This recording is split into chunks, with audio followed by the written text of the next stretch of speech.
if you know that you are a person with value, a competent person who is capable of taking up responsibilities, then it is undeniably true that your life is surrounded by obstacles and challenges.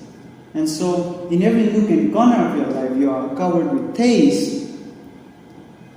And that taste and regularity, whether you be at school, whether you be at college, whether you be at university, whether you be at home with your family, whether you be at church, whether you be with your friends, anywhere that you are, there is a taste lined up ahead of you which you have to overcome. So the question here is, how do you react and respond to those tastes in life? And by taste I mean the real struggle that you go through. So roughly there are 3 ways of responding to the taste in life. So the first way of responding could be, you go through the taste and you overcome the taste. So simply pass the taste which is good for you, which sometimes does not happen, by the way.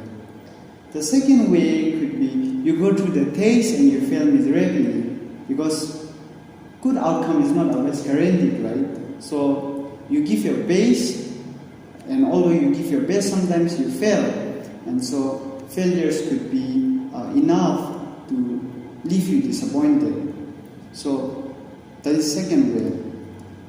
The third way is kind of sneaky, and I should say it's a cowardly move. Here, people ignore and does not go through the taste at all.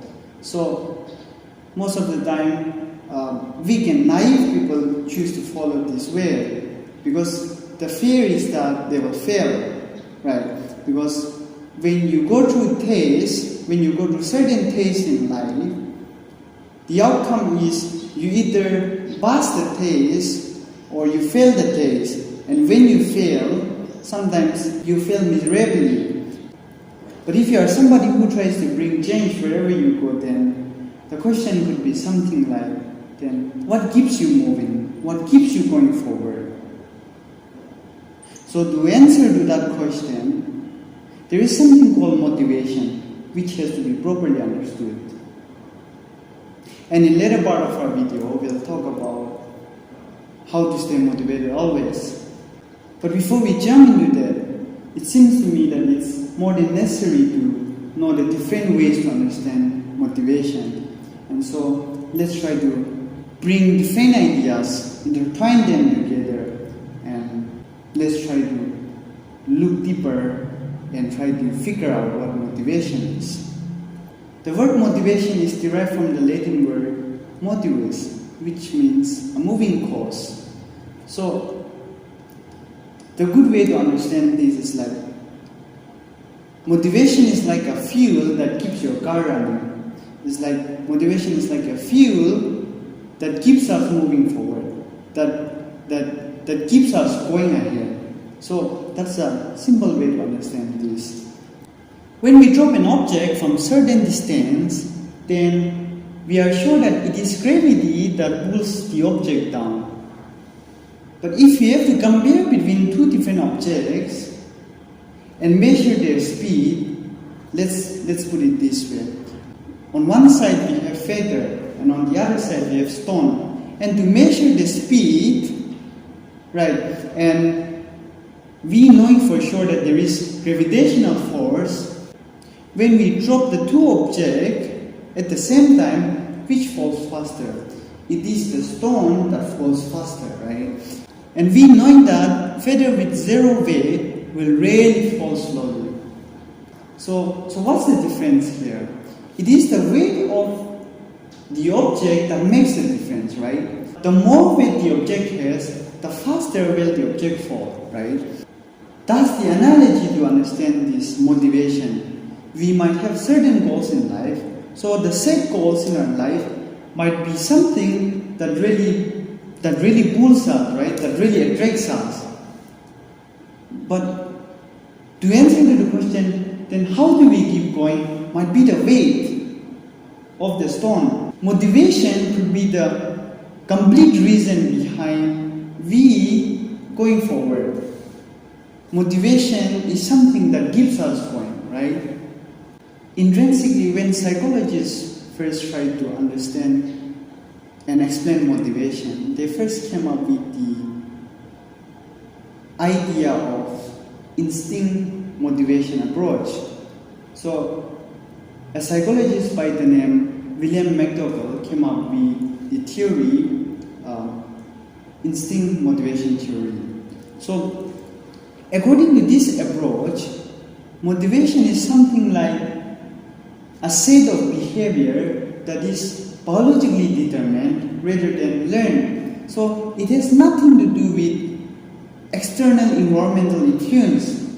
So the level of your motivation is fixed and determined biologically. So it's like when you are born, everything is programmed. So there is nothing new that's going to happen. What you are capable of, that you will do. So it's something like that.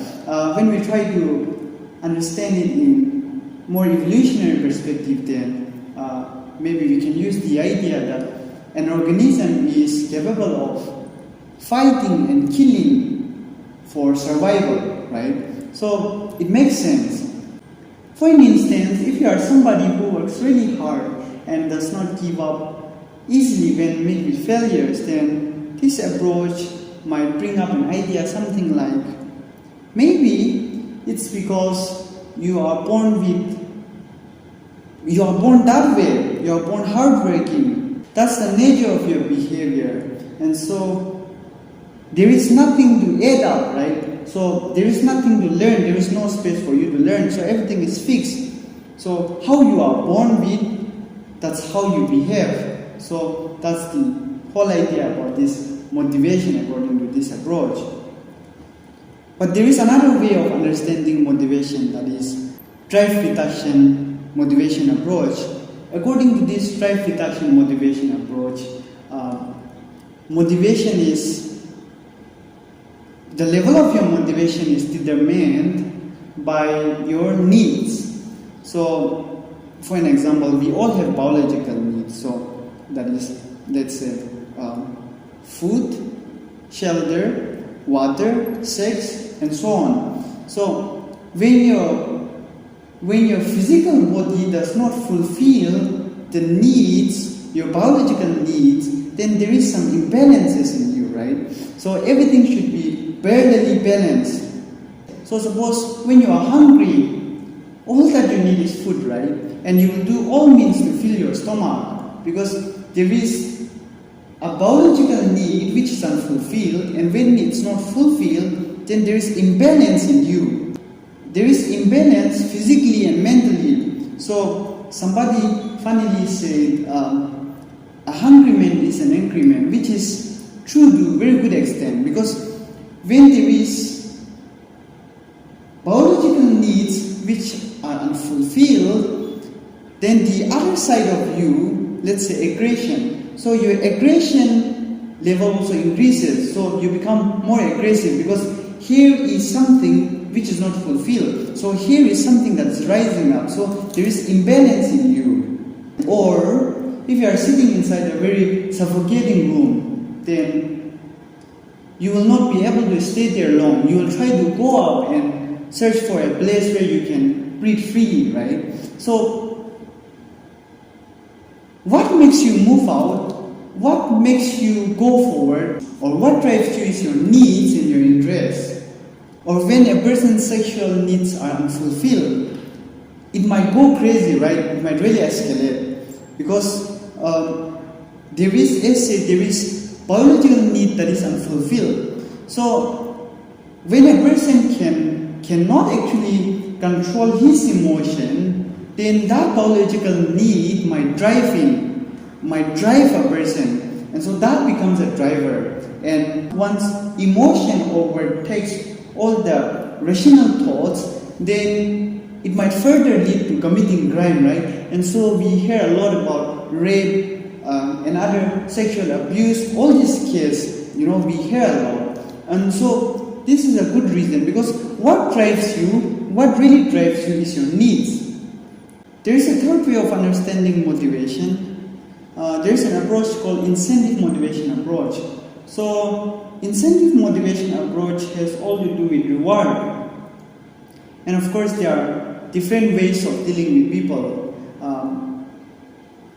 surprisingly, there are people who are actually highly motivated by punishment. So it's like some of the most disobedient ones in the society needs structured law in society, which has to be followed and which will discipline them and motivate them. This incentive motivation approach is all about rewards.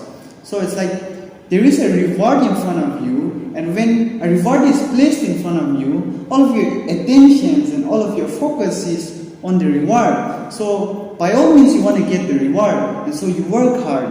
And this approach and this technique of motivation can be very much feasible and helpful for children. And we see that, right?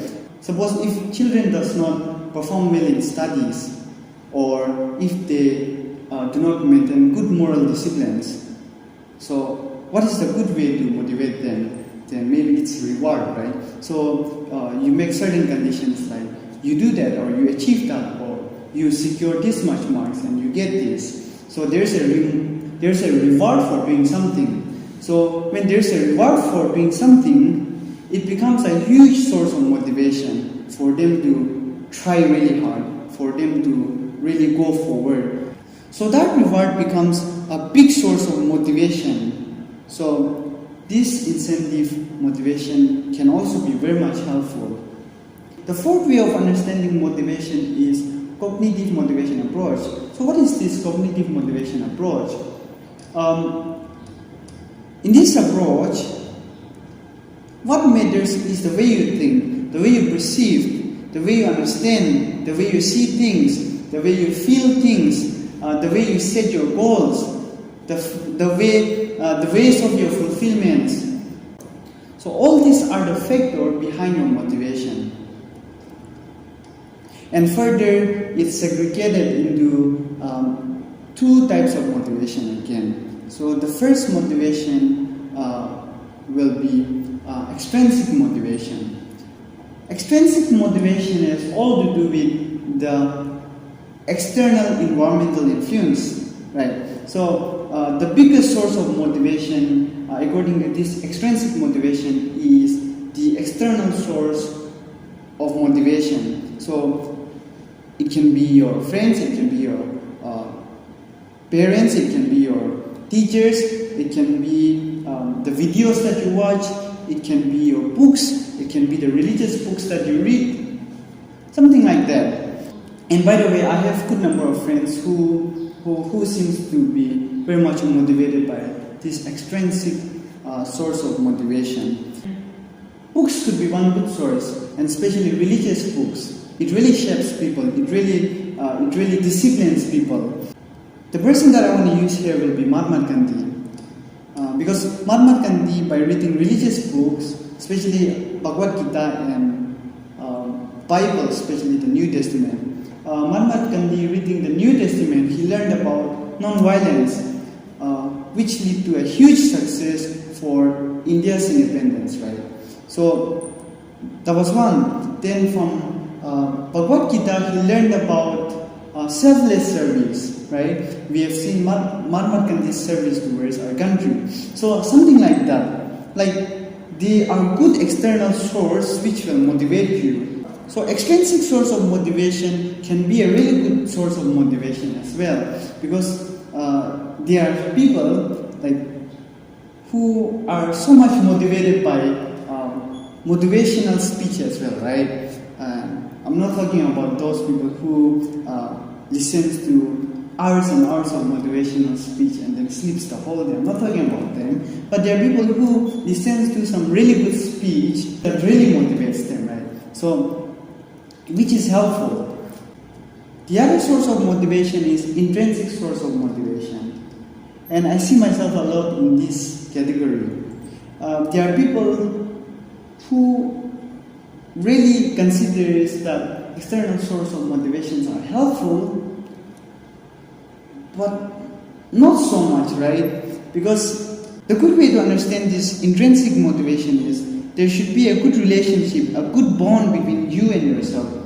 It's nothing but an understanding between you and yourself. It's like, how much do you understand yourself? How much do you know about yourself? Like, how much can you control yourself, right? There should be a good bond between you and yourself. So that's the idea behind this. And most of the time, people who have high emotional intelligence, especially in the categories such as self-awareness and self-control, seems to rely a lot on this source of motivation. So, because it's all about yourself. Like, even if there is nobody to really motivate you, you have you, right? It's more like self-motivation. You learn things not because somebody asks you to do it, somebody encourages you to do it, but you do because you actually want to do it. You learn because you actually want to learn it. You genuinely want to do it. And when you can actually train this source of motivation, when you can actually control yourself, then you become unstoppable, and goals which seems impossible also becomes attainable. So this source of motivation is also very much effective.